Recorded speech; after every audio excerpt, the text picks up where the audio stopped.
sou a Isabela Reis. Eu sou o Chico Barney. E bem-vindos e bem-vindas ao Não É o Podcast. Chico, parece que a nossa central de reclamações recebeu algumas mensagens um pouco raivosas de que a gente não se apresentou direito no nosso primeiro episódio. A gente não falou quem somos nós na fila do pão. É um absurdo, né? Mas isso não é uma apresentação. A gente vai falar aqui mais ou menos quem cada um é. E eu deixo até a senhora começar. Muito obrigada. Olha, eu sou jornalista, podcaster, criadora de conteúdo e mãe, que é o meu título mais recente, muito orgulhoso. Mas tem outros 2 podcasts, já trabalhei com várias coisas de jornalismo e agora estou aqui com vocês da HBO, ouvintes do nosso Não É o Podcast, para falar sobre muitas coisas. Olha, eu não sou jornalista, mas escrevo muita bobagem já há vários anos na internet, principalmente a respeito de TV, que é um assunto que eu tenho muito carinho, muita paixão e um pouco de raiva às vezes também. Olha, e vocês que estão ouvindo e assistindo a gente, escreve pra gente, manda sua mensagem, só você usar a hashtag Não É um Podcast que a gente vai ler tudo, tá bom? A gente promete que a gente vai ler tudo, eu acho. Vamos ver. Aqui a gente lê tudo, a gente assiste tudo. Quando a gente pensa que já leu e assistiu de tudo, a gente lê e assiste de novo. As coisas são meio cíclicas no final das contas. Hoje em dia, por exemplo, está a maior febre dos anos 90. Inflação, desemprego, celular dobrado. Dia desses eu vi um cara de pochete na rua. Mas tem também o flashback positivo. Saiu agora um novo filme do Mortal Kombat, que é inspirado nos jogos adoravelmente violentos dos anos 90, que são um sucesso até hoje. Eu lembro, inclusive, de ter ido ao cinema, quando a gente ia no cinema, ver a primeira versão. Sub-Zero, Scorpion, Liu Kang. Todo mundo tinha um amigo que o apelido era Goro. Eu, pelo menos, tinha 2. E se você não tinha um amigo apelidado Goro, o Goro era você. O Mortal Kombat é basicamente um campeonato de UFC envolvendo lutadores de artes marciais, monstros degenerados e criaturas de outras dimensões. É puro carisma. Só que não tem árbitro. As lutas, elas costumam acabar com o chamado Fatality, que é basicamente um golpe especial que tira a vida do jogador. Um negócio tranquilinho, sempre de um jeito muito pirotécnico. E eu estou particularmente fascinado com esse filme novo porque a tecnologia nunca foi tão propícia para mostrar esse tipo de entretenimento na sua mais exuberante qualidade. E eu sinto que hoje estamos todos, de alguma forma, vivendo um videogame que é quase tão cruel e visceral quanto esse. Olha, primeiro ponto, eu quero me defender que não tenho nenhum amigo com esse apelido e tampouco sou eu a pessoa com esse apelido, porque eu sou uma jovem. Eu sou uma jovem e pode chocar você, audiência, que eu jamais joguei Mortal Kombat na minha vida. Este é um jogo que foi lançado, tem até minha cola aqui, em 92. E o primeiro filme, né, a primeira adaptação aos cinemas foi em 95 e eu nasci em 96. Então, eu tiro de mim toda essa falácia desse apelido, mas pra mim é tudo muito novo, assim, assistir a esse universo sem base de comparação e sem ter essas memórias, né, da infância, de jogar. Nunca fui uma criança do videogame, não tenho irmão mais velho ou primos que também eram do videogame, então isso não era uma realidade na minha vida. Então, pra mim, foi uma grande novidade assistir e me deparar com esse universo. Óbvio que eu já tinha ouvido falar, mas realmente foi um mundo novo esse de ver Mortal Kombat no cinema, nos filmes, em outras plataformas que não fosse naquele, né, joguinho de fliperama, que no fliperama eu já vi algumas vezes, eu queria dizer isso. Mas olha, isso que você falou da gamificação, eu acho muito curioso, porque nos últimos tempos, eu acho que principalmente com a tecnologia, né, com a internet, melhor dizendo, a chegada da internet em todos os dispositivos e todas as áreas da nossa vida, tudo virou um grande joguinho, né? Na área da educação, por exemplo, para criança tem 200 mil aplicativos que são joguinhos educativos, que você vai completando as tarefas, você tem as moedinhas das missões, você tem as medalhas que você ganha, você tem as missões para você completar e passando para os próximos níveis. E para adultos também, né? Os aplicativos, por exemplo, de linguagem, de você aprender outras línguas, todos envolvem os joguinhos, com as enquetes que você vai respondendo. Então, a nossa vida tá meio permeada dessas coisas. Você tem a mesma sensação, Chico? Pô, é demais, cara. Se a gente for ver, até as redes sociais, de alguma forma, tem muito disso, né?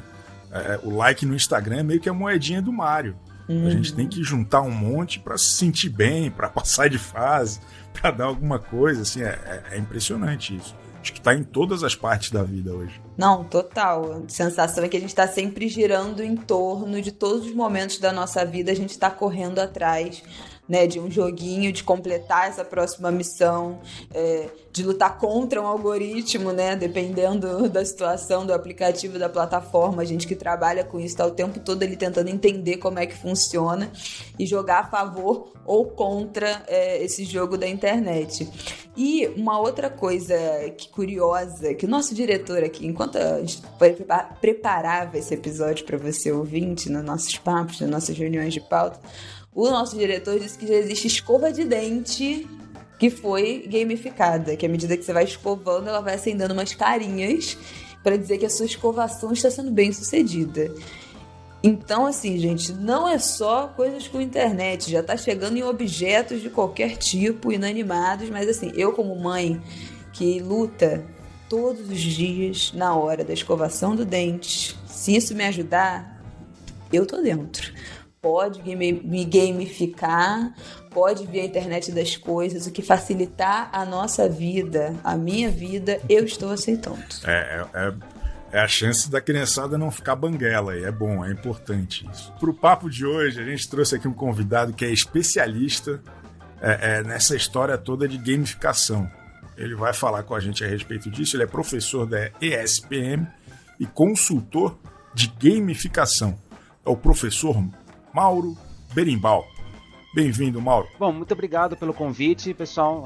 Mauro Berimbau, eu prometo que é meu nome mesmo, tá? Berimbau não é apelido, é nome, tá? Tem uma história, um dia eu conto. Não é gamificação, tá? Achei que você ia explicar pra nós as regras da capoeira, como que ela funciona, mas não é o caso. Muitas vezes é expectativa, tá? Inclusive na faculdade, quando o pessoal vai ter aula com o Mauro Berimbau, eu falo, mas é aula do quê mesmo? Não é? Deixa a dúvida. Mauro, obrigada por você estar falando com a gente aqui. Primeira coisa que eu queria te perguntar, assim, filosoficamente, pra gente conceituar essa história. A vida imita o game ou o game imita a vida? Você falou filosófica, mas vou te falar, tem livros de filosofia mesmo sobre esse assunto. Não, eu imagino, não foi nem um pouco irônico. Quando a gente está discutindo a gamificação, ela parte exatamente desse ponto que vocês estão discutindo, assim, puxa, mas aonde que começa o jogo, né?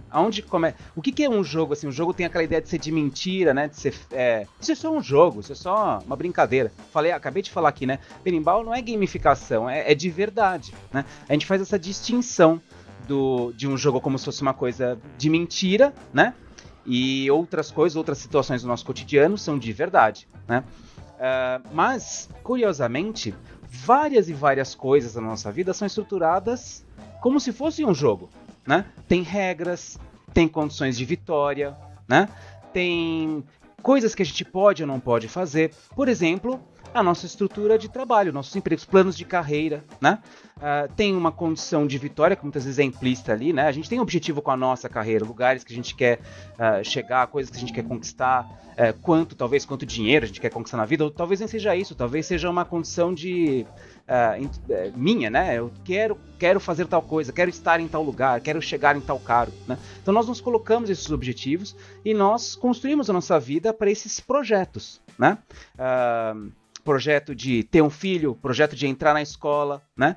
Ou até mesmo as atividades mais simples que a gente não vê recompensa no dia a dia, como por exemplo escovar os dentes, né? Alguém falou, acho que vocês estavam comentando que tem a escova gamificada, que sei lá o quê. Existem várias coisas do comportamento humano podem ser organizadas como processos, uma sequência de atividades, né? E um jogo é a mesma coisa. É por isso que a gamificação aparece para tentar aliar essas duas coisas, né? De um lado, a teoria que foi desenvolvida pela indústria de jogos digitais, especialmente a partir dos anos 70, de onde ela surge, mas anos 80 e 90, de onde ela cresceu muito, e da onde até pipoca, por exemplo, casos fantásticos como Mortal Kombat, né? Então, teve um grande desenvolvimento da indústria que aprendeu muito sobre o jogar, sobre a ação, sobre comportamento, sobre como motivar, mobilizar o comportamento das pessoas, né?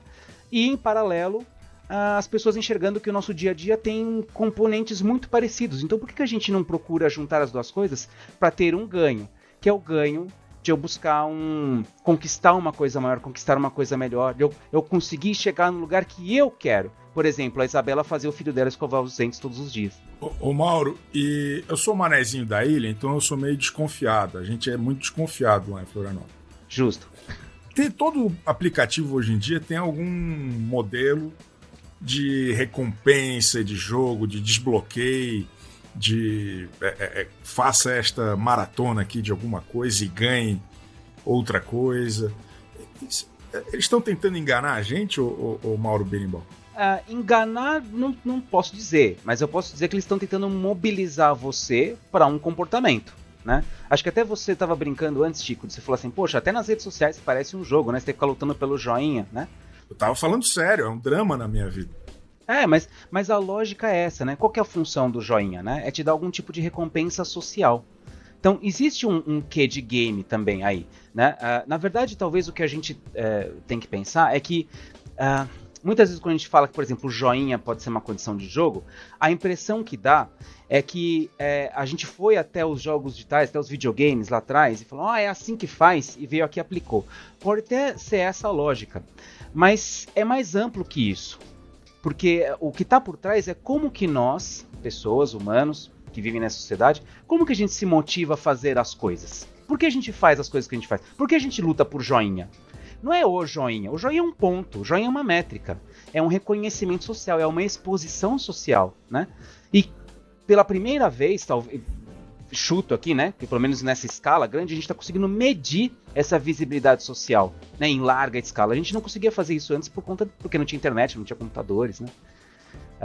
Até a Isabela falou uma coisa muito bacana, que ela falou assim, olha, eu não sou desse mundo dos joguinhos, né? Não curto games, nunca foi minha praia.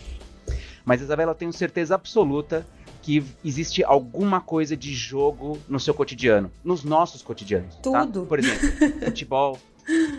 Né? Não, de jogos que a gente curte mesmo. Futebol, truco, Truco foi muito específico, eu gostei. Lembra que eu sou professor universitário, o truco faz parte do cotidiano da universidade. Perfeito. Não, com certeza. Eu jogava outras coisas, todos os jogos de tabuleiro, todas as coisas, né, para além do videogame que tinha na minha infância início dos anos 2000. Eu jogava, porque naquela época a gente ainda não tinha jogo de celular, não tinha, né, televisão com internet, não tinha internet tanto assim como tem hoje. Então, cresci cercada principalmente por jogo de tabuleiro. Essa era a minha praia total. E eu tenho uma pergunta, junto com isso que você tá falando, né, do como é que toma esse lugar, né? E aí eu fico com uma dúvida que isso pode ser também transformar tudo num jogo e a gente, como usuário, gostar que as coisas pareçam um jogo, né? Gostar dessa gamificação, achar mais legal os aplicativos que sejam no estilo de joguinho. Também pode ser uma tentativa de fuga nossa, do tipo, tô ali fazendo uma tarefa que eu não queria estar fazendo, mas me dá a sensação, sabe? Eu não tenho que lidar com a parte chata. Não tenho que... disfarça um pouco a parte chata de estar trabalhando se eu estiver trabalhando numa plataforma que pareça um joguinho. Ou de estar estudando se for um jogo, uma forma de estudo que envolva um joguinho e as missões e as conquistas. Dá para escapar um pouco. Também pode ser uma fuga de uma coisa que a gente não preferia estar fazendo, ou para não lidar com as sensações que aquilo causa pra gente, tipo, no aplicativo de relacionamento, sei lá, não tô a fim de estar solteiro, podem ter 1 trilhão de reflexões, mas o fato de você estar passando por um lado, passando pro outro, passando por um lado, passando pro outro, faz a gente esquecer e não lidar, não mergulhar naquilo, ou viajei demais? Eu acho que tem, de um lado, dependendo de como isso for feito, gamificação é uma técnica, né? Como qualquer outra, né? Como qualquer outra técnica de comunicação, de transmitir mensagem, ela pode ser usada para diferentes fins, né? E dependendo como ela é feita, ela pode ser usada para, como você colocou mesmo, disfarçar alguma coisa, né? Quer dizer, o que classicamente os professores, aí fazendo uma autocrítica à minha área, né? Os professores tentam fazer isso com, em vez de fazer um cálculo de física difícil, um exercício de matemática complicada, vamos calcular aqui quantos Hadoukens o Ryu solta, né? Que pronto. Aí eu peguei alguma coisa do universo do videogame, coloquei lá e eu travesti uma prova matemática com elementos de game, né? Então nesse sentido pode ser um disfarce. Mas aí, eu não sei se isso é uma boa gamificação, né? E eu não estou falando dessa prática em particular, mas as tradicionais práticas de professores, né? Nós, como professores, o sistema escolar, ele é um game, né? Você recebe uma missão, você tem que aprender aquele conteúdo, você ganha pontos se você vai bem, você não ganha pontos se você vai mal. Você ganha um prêmio no final, quem tira a nota no limite, e quem tira a nota máxima ganha o mesmo prêmio que é ser aprovado, toda a resta da galera recebe a mesma punição que é ser reprovado. Então, de certa maneira, tem uma estrutura de jogo ali, né? Mas é um bom jogo, é um jogo bacana, é um jogo legal de jogar, né? Então, você falou também trabalha com as sensações que isso causa. O que a gamificação vai trabalhar, na verdade, não é disfarçar que aquilo é ruim de fazer, mas ajudar você a fazer aquilo que é ruim, porque você está enxergando que aquilo que você precisa fazer vai te levar para um lugar melhor. Por exemplo, fazer exercício, estudar, escovar os dentes, essas obrigatoriedades do dia a dia. Que algumas vezes fazer exercício, por exemplo, é uma coisa curiosa, né? Porque existem vários aplicativos que trabalham, por exemplo, com ajudar as pessoas a correr ou fazer musculação e etc, né? E não é o processo não é gostoso. Você fica cansado, você fica dolorido e tal, mas o resultado é interessante. Só que no nosso cotidiano de trabalho, dessas atividades, a gente não recebe esse feedback. De que você faz o exercício, você terminou o exercício, você não se sente bem imediatamente. Não fica sarado em uma semana, né? Basicamente. Pois é, e a aprendizagem também. Você estudou lá aquele dia da matemática, você não saiu inteligente, aprendeu tudo num dia. É um processo. Então a gamificação ela vai te dar os pontinhos, os likes, os não sei o que lá, né? Para que você consiga enxergar esse progresso. Encurta o tempo do feedback, né? Perfeito. Ele constrói esse feedback ao longo do tempo e vai quebrando a grande missão em pequenas batalhas. É meio que isso. Que é o joinha, Chico, né? Total. Quando você tá recebendo lá, você fala, puta, E inclusive tem as outras métricas, né? Olha, tô dando mais certo, esse post que eu fiz deu mais resultado. Né? Principalmente pra galera mais nova, assim. Não tem também um lado perigoso ou um pouco mais tenso, assim, de crescer com essa pressão do feedback constante, de estar o tempo todo comparando com o coleguinha, de estar o tempo todo querendo superar não só a si mesmo, mas o entorno. Eu imagino que isso hoje deva ser um grande problema para as gerações mais jovens, né? Eu não tenho filho, mas eu fico muito preocupado com o filho da Bela. agradeço a preocupação. Eu acho que é uma boa hipótese sua, na verdade. Acho que sim. Depende muito do sistema, dos processos que a gente está vivendo, né? Nós podemos escolher escolas e trabalhos e atividades do nosso cotidiano de modo geral que são mais competitivas, porque a gente gosta e se deleita com esse processo, né? Ou a gente pode até buscar outras coisas mais cooperativas. Por exemplo, na faculdade, né? Dentro da faculdade, tem muitos alunos que vão para os serviços sociais, atividades sociais, né? Então vão trabalhar numa ONG, alguma coisa assim, porque eles, na verdade, eles não querem competir. Não é ou pelo menos naquele instante da vida, naquele momento, né? E eu concordo com você, ser jovem hoje é complicado até pela quantidade de opções, né? Tudo é uma opção, né? Tudo é um caminho, tudo é uma possibilidade. Nossa, terrível. Né?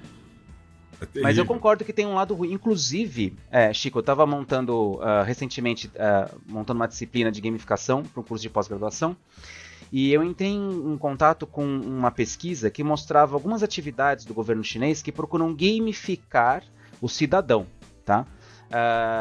Eu entendi que são algumas cidades, algumas coisas locais, né, que procuram fazer o seguinte: conforme você vai fazendo boas atividades de um bom cidadão, então você paga as suas contas em dia, você não é multado, enfim, né, você vai recebendo pontos. Esses pontos é o Serasa do bem. Na verdade não é do bem. Porque é a mesma lógica, você vai ganhando pontos, né? Como você ganha no Serasa de crédito, né? Mas não envolve só crédito, envolve o seu comportamento social.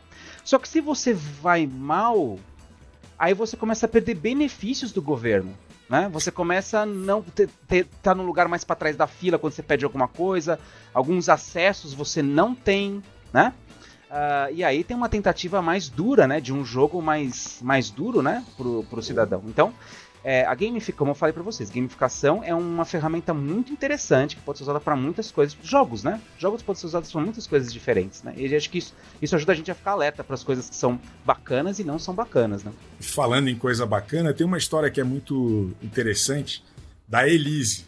Ela é motorista de aplicativo, já tem mais de 20 mil corridas, extremamente bem avaliada pelos passageiros e contou pra gente como que ela faz para se sair tão bem nesse jogo da vida real, o jogo dos motoristas de aplicativo. Meu nome é Elisa Feitosa de Freitas, sou motorista de aplicativo desde 2017. No total, eu tenho 22 mil viagens. Procuro ser sempre gentil com o passageiro, concordando, por mais que não concorde, às vezes sobre política, gosto musical, para não... dentro do carro não criar certo atrito ou talvez um debate. Quanto a ser motorista de aplicativo, eu acho bem interessante, eu me divirto demais. Eu costumo dizer que é muito assim divertido porque é como se você passasse de fases no Play. Você está numa corrida, de repente aparece outra, você não sabe para onde vai, isso você vai indo, hora vai passando e você vai abrindo portas, tipo uma fase de videogame. Meu ponto de partida, minha residência. E aí eu vou trabalhando, fazendo. Lógico, óbvio que eu tenho uma meta diária a cumprir. Enquanto eu não termino essa meta, eu não ponho destino para retornar ao começo. E quando eu termino a minha meta e vou para casa, geralmente eu tipo game over, encerrei o dia. Tudo que você tem algo em troca é legal, te dá um incentivo no trabalho, te dá um incentivo no geral mesmo, e a gente usa muito a empatia eu acho muito válido você usar a empatia com o passageiro, é legal, é gratificante, eu dou essas sugestões para os motoristas, procurar ouvir músicas agradáveis, o som não tão alto, né? Não muito alto. Manter sempre o carro limpo, cheiroso, manter ele sempre agradável. Temático também, entendeu? Bem temático. Halloween, eu procuro colocar alguma coisa no carro que seja agradável, Natal, Dia das Crianças, né? Tenho alguma ideia para dar para as crianças. E eu acho isso legal, é válido. Eu adorei que ela é super preocupada, né, com os cuidados com o carro e com os passageiros, assim, né, muito comprometida com o trabalho. E, Mauro, queria te perguntar, que tem uma coisa que ela falou que me fez pensar, assim, que ela falou isso, né, a casa é o ponto de partida e ela vai o tempo todo, né, aceitando, estudando a corrida e aceita uma e completa, até o final do dia ela cumprir aquela meta diária dela. E aí, fiquei pensando nessa relação, né, da conquista e da recompensa, conquista e recompensa, conquista e recompensa. E essa palavra dela, né, do incentivo, como isso é um incentivo para ela continuar. Bom, eu imagino que você saiba disso, mas minha dúvida é, tem alguma explicação fisiológica para essa sensação de bem-estar que a gente sente quando a gente recebe essas recompensas? Porque eu sei que psicológica é isso que ela falou, né? A gente se sente incentivado, motivado, mais animado para cumprir essas tarefas. Mas eu imagino que deva ter alguma reação química que também explique, né, por que tudo isso funciona tão bem. Acho que a partir tem várias coisas que ela coloca que eu acho que é interessante essa relação que ela faz com games, né? Mas dentro de gamificação em particular, a gente fala muito de motivação, né? Qual que é a motivação que a pessoa tem E dentro das motivações a gente separa em 2 grandes blocos, né? As motivações extrínsecas e as motivações intrínsecas.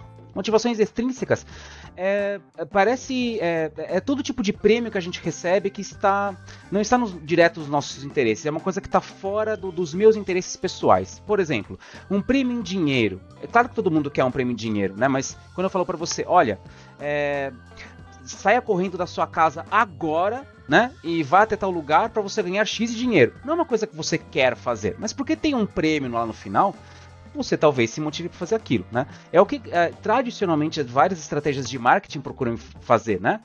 Faça tal coisa, compre tanto, gaste isso, compre 3, se você juntar tantos, ganha um prêmio no final, né? Tem um prêmio em dinheiro, um prêmio em produtos e assim por diante. Esse tipo de motivação é motivação extrínseca, que nem sempre funciona. O Chico estava falando antes, né, que, puxa, é difícil, né, ser jovem hoje, né, a gente está falando da quantidade de opções. Muitos jovens hoje não estão buscando um emprego que lhe dê dinheiro, porque ele quer uma motivação, quer dizer, claro que quer que dê dinheiro, né, mas a motivação principal dele não é um alto salário, mas uma causa, por exemplo. Eu quero trabalhar com uma coisa que eu acredite, né. E essa causa, por exemplo, faz parte das motivações intrínsecas, né? Quais são as motivações intrínsecas? Coisas que me fazem melhorar, me fazem crescer. Eu faço aquilo porque eu quero ser melhor, ou eu faço aquilo porque eu sinto que eu estou ganhando autonomia, eu estou mais sob o controle das minhas ações, ou porque eu estou buscando socialização, eu quero me socializar mais e melhor. Voltamos para os likes do Facebook, por exemplo, né? Então, quando a gente trabalha a gamificação, a gente sabe que a motivação intrínseca é mais poderosa, né? Mobiliza mais o nosso comportamento do que as extrínsecas. Então, muitas vezes, você fazer aquilo só por dinheiro, só pelo prêmio, que é a estratégia básica behaviorista, né? Do treinamento de cachorro, sabe? Fez certo, ganha um biscoitinho. Fez errado, ganha, né? Que também, mais uma vez, uma crítica, é o nosso sistema tradicional, antigo, escolar, também é esse, né? Você faz um prêmio, se fez a coisa certa, você ganha um prêmio, se fez a coisa errada, você ganha uma punição. Biscoito Scooby, o famoso. Exato, perfeito, é o exemplo. E que a gente usa, né, essa lógica até hoje bastante, né? Só que a gente sabe, uma coisa que nós aprendemos com os games, é que essa motivação intrínseca, né, a vontade de... Por que alguém joga Mortal Kombat online, no ranqueado, pra chegar no nível máximo, top e extra, né? Porque ele quer ser o melhor? Pode ser. Porque ele quer se sentir crescendo, porque quer se sentir melhorando, porque ele quer ter a métrica de que aquela atividade que ele está fazendo no dia a dia dele está levando ele para algum lugar melhor, né? E é uma métrica que, no geral, nós não temos no nosso dia. A Uber, que foi o exemplo que ela trouxe, né?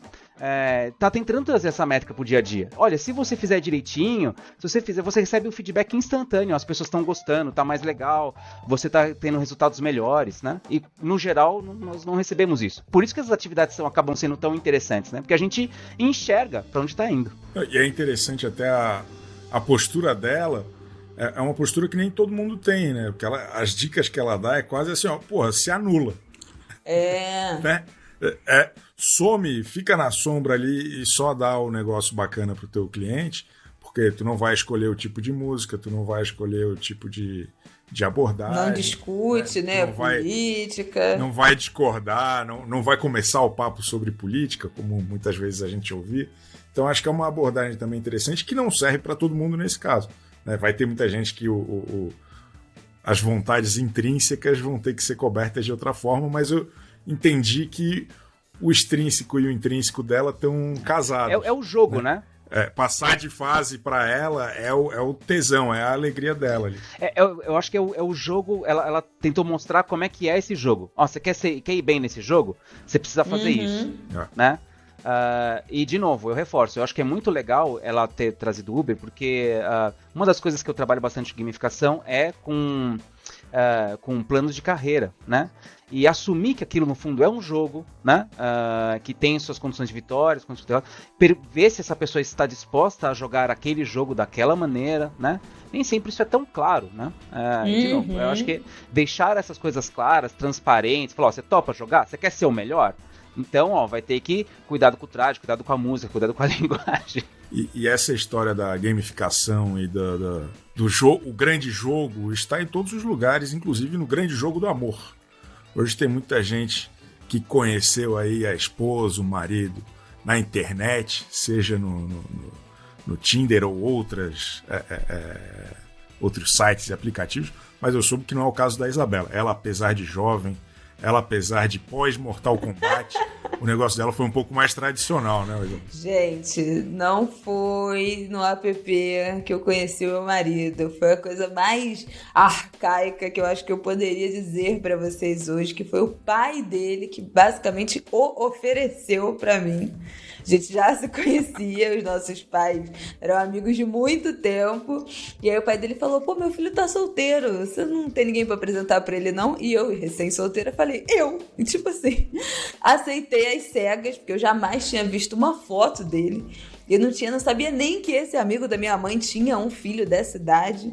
Então foi uma coisa completamente às cegas. E aí depois disso ele veio falar comigo. E aí depois disso que de fato fui saber quem ele era. Mas foi uma coisa casamento arranjado total, assim. O pai dele já foi na intenção de juntar esse casal. Parece que depois ele admitiu que já era uma vontade antiga dele de fazer essa ponte. E eu topei completamente às cegas, assim, o avesso da modernidade, fazendo jus ao meu título de uma senhora de 80 anos, que eu carrego com muito orgulho. E olha só, o contrário absoluto, né, dessa minha história são as pessoas que vivem em aplicativo de relacionamento. Eu conheço vários casais, inclusive amigos próximos, que vão casar e casaram já com gente que eles conheceram em site de relacionamento, em aplicativo, já há quase 10 anos, já temos histórias recolhidas aqui há quase 10 anos de sites e aplicativos de relacionamento juntando alguns casais. E aí a gente conversou com um usuário de aplicativo que é expert, já tem PhD nesse assunto. Ele usa os aplicativos de relacionamento desde 2013, ou seja, já é doutorado já na área, e contou pra gente que ele é um caso de sucesso. Tudo bom, pessoal? Eu sou o André, tenho 36 anos, sou roteirista e atualmente resido em Los Angeles. E eu uso os aplicativos de relacionamento desde 2013, acho que quando foi lançado o primeiro que eu saiba, que eu acho uma forma, cara, interessante de conhecer pessoas fora do meu círculo social, né? Enfim. Cara, ajudam sim essa plataforma ser um tanto gamificada, porque é como se estivesse realmente jogando ali, né? Um jogo que no final você vai ganhar um date, vai ganhar uma pessoa legal na sua vida, né? Que vai fazer uma diferença. Então é interessante, porque te engaja mesmo a continuar e tem funcionado. Eu já tive, cara, muitos matches, a sair com bastante gente, conheci gente muito legal, inclusive 2 namoradas que eu tive. E gente que não foi tão legal, acontece, é a vida, gente, a vida é isso aí, né, frustrações também. Mas eu acho que o sucesso eu não sou nenhum Brad Pitt, não sou nenhum Timothée Chalamet, quer dizer, né, Timothée Chalamet. Então, eu sou eu mesmo, assim, eu tento ser honesto o máximo possível e tento, cara, fazer piada, ser essa pessoa que eu sou agora com vocês, assim, sabe, eu tô falando, eu falo do mesmo jeito, escrevo do mesmo jeito. E é isso, acho que a honestidade é um caminho, assim, sabe? Honestidade, bom humor, tentem levar isso com um certo grau de leveza, né? Descontração, que você vai encontrar alguém interessante. Se for o seu objetivo, como era o meu, eu sempre saía com uma pessoa não com o objetivo de, quero transar, ser isso e tal, não. Eu queria conhecer pessoas que, enfim, esperando que rolasse uma conexão maior. A maioria das vezes não vai rolar. Mas algumas vezes rolou, isso foi legal. Então, a dica que eu tenho é seja honesto. E, sei lá, um pouco de bom humor também ajuda. Só pontuando aqui que a gente não mostrou o rosto do nosso querido convidado, em respeito a todos os 45 matches para não criar nenhum tipo de constrangimento para toda essa galera. Olha, sensacional.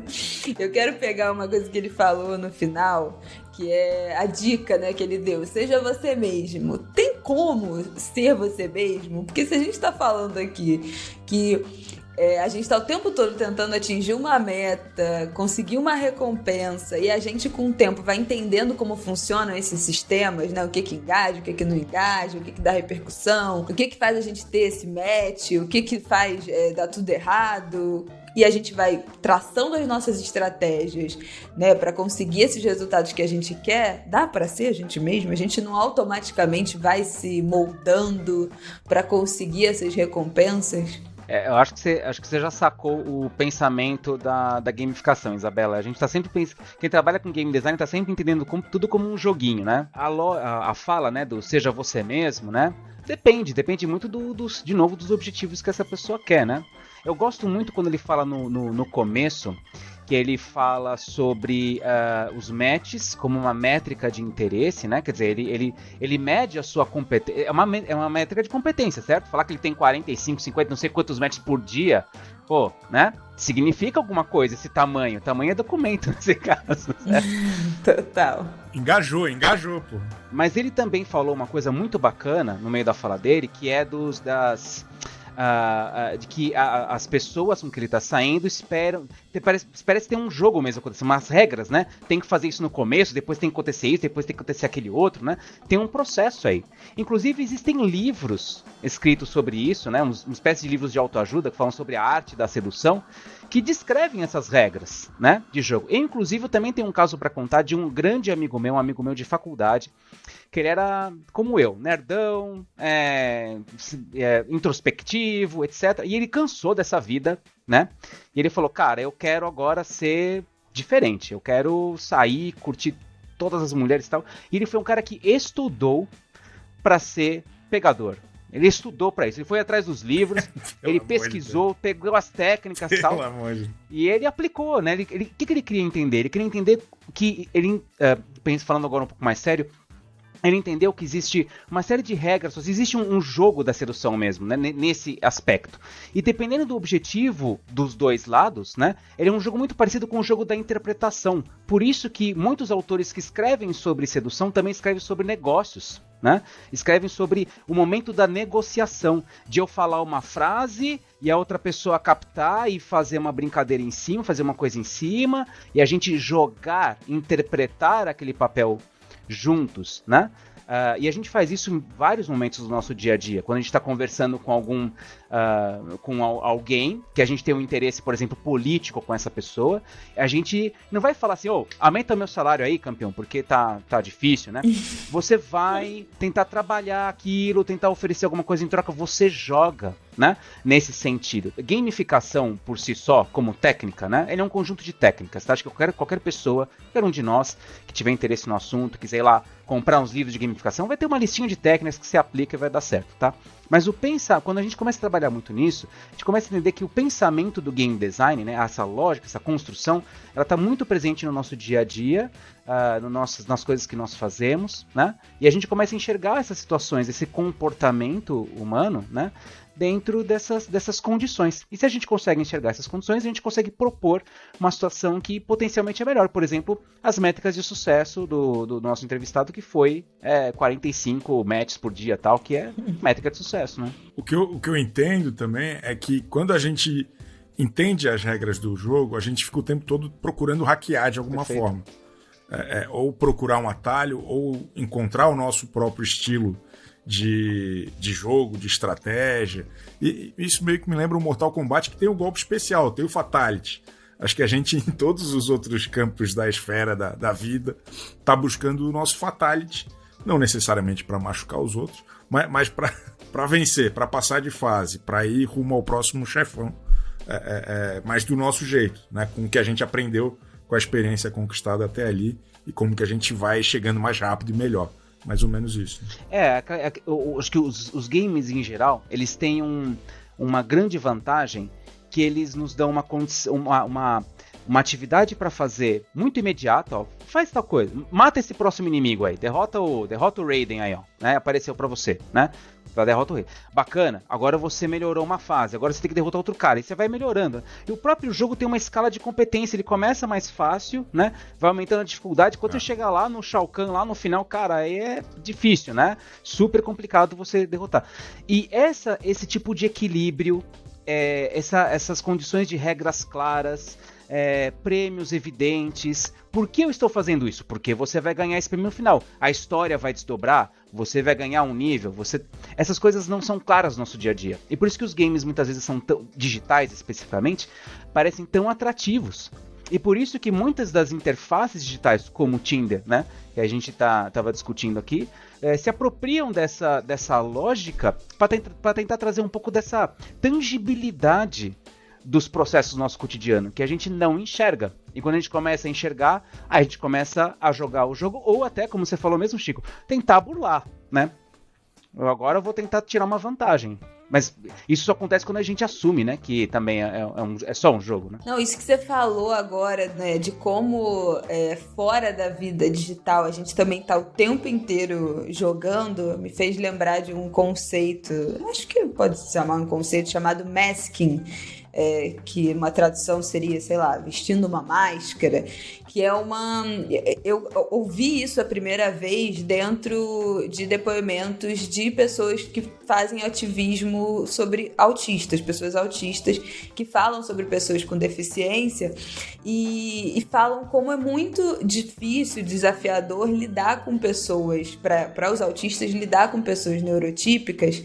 E esse joguinho, né, da convivência o tempo todo, que você quer uma coisa, mas você não fala, porque você não pode ser tão explícito, porque, né, essa pouca literalidade, esse tempo todo você mascarando o que você sente, o que você quer. Então, todas as relações são desse jogo, né? Que foi exatamente isso que você falou, e esse conceito que os autistas acabam tendo que vestir uma máscara, interpretar, aprender a jogar esse jogo da não literalidade e esses joguinhos sociais para conseguir ter uma convivência mais harmônica em sociedade, porque a gente o tempo todo, a gente tá driblando, né? O que a gente pensa, o que a gente sente. Isso tudo me fez pensar como, na verdade... essa conquista, esse flerte, seja digital ou seja, né, offline, como foi comigo, né, do modo mais tradicional possível, que se perguntasse eu falaria, não teve nada de gamificação, na verdade tudo, obviamente, agora fica muito óbvio pra mim, que tudo passa por esse joguinho, né, da conquista, que um fala, outro não sei o quê, e aí manda uma mensagem, aí encontra, aí oferece, aí aceita. Então, assim, eu acho que realmente não tem mais pra onde a gente fugir, é isso mesmo, né? E é legal, né, porque cabe aos dois quererem jogar, né, também, né, por isso que cabe aos players, né, quererem participar disso. Tem um autor, pra quem tiver interesse, chamado Roger Caillois, que ele escreve um livro onde ele discute exatamente como essa presença de diversos tipos de jogos estão no nosso cotidiano, né? E um desses jogos que ele fala é desse jogo da interpretação, né? Como que nós fazemos o papel de pai, ou de professor, ou de mãe, né? Ou de médico, ou de advogado, que é diferente do papel de irmão, que é diferente do papel, né? Que são, enfim, papéis, mesmo dentro da nossa profissão, a gente vai executando esses papéis, essas máscaras diferentes, né? A gente participa desses jogos de interpretação diferentes. E não, eu acho que não, até apenas para deixar claro, eu não acho que esse aspecto necessariamente é gamificação, mas que o jogo está presente no nosso cotidiano, está, né? A gamificação ela vem como uma técnica que materializa isso, né? Ó, já enxerguei que é um jogo, então ó, vamos colocar um ponto, vamos colocar medalha, vamos colocar um ranqueamento, vamos colocar as técnicas, as ferramentas de game nesse meio de caminho, para assumir, né, vamos dizer assim, para transparecer, né, essas condições de jogo. E muitas vezes quando a gente enxerga o motivo da nossa ação, você fez a fala da conquista, né, e você ganhou um pontinho, né, imagina que isso fosse possível, né, você fez a fala, plum, né, opa, esse foi uma boa fala. Quem já jogou The Sims, eu não sei se vocês já jogaram. Ai, amo! Essa é a minha geração. Isso que ela falou que não jogava nada, hein, Chico? Olha lá. Ai, eu acho que só The Sims, gente. Eu tenho até instalado aqui no meu computador, até hoje, 4. E o The Sims, o que é legal dele? Porque ele faz exatamente, ele materializa essas coisas, né? Ele põe barrinha pra você de profissão, de amor, né? Então você sabe que você fez uma ação que deu certo. E na vida real, não. Na vida real é um mistério, né? E ter esse feedback instantâneo é atrativo. Você sabe que está fazendo a coisa certa. Quer dizer, parece que você não está desperdiçando a ação. Claro, né? Acho que tem todos desafios e problemas da gente materializar muita coisa. Parece que fica uma coisa meio engessada, né? Como o próprio... Como é que é o nome do nosso entrevistado? André, né? O misterioso André. Então, como o misterioso André falou, né? Puxa, não tem espaço pra fazer uma coisa diferente, parece tudo muito amarrado. É um risco, né? Quando a gente materializa muito amarra muito essas condições, né? Queria agradecer aqui o senhor doutor professor Mauro Berimbau. Nosso papo aqui chegou... É game over o nosso papo, mas acho que alcançamos o objetivo, na verdade. Acho que fechamos o jogo. Não morremos no caminho. Fechamos o jogo. Muito obrigado, pessoal. Obrigado pelo convite e até a próxima. Gente, nosso papo foi ótimo, chegamos ao fim. Quero agradecer os nossos convidados desse episódio, Mauro Berimbau, Elisa Freitas e André, e dizer para você que está assistindo e ouvindo a gente que nós estaremos aqui na semana que vem, e qualquer dúvida, pergunta, crítica, elogio, pode mandar na hashtag Não É Um Podcast, que a gente vai estar de olho em tudo que vocês falarem. Daqui a pouco a gente volta, né, Chico? Estamos aqui, extraordinário, mais um excelente bate-papo. Até semana que vem. Até!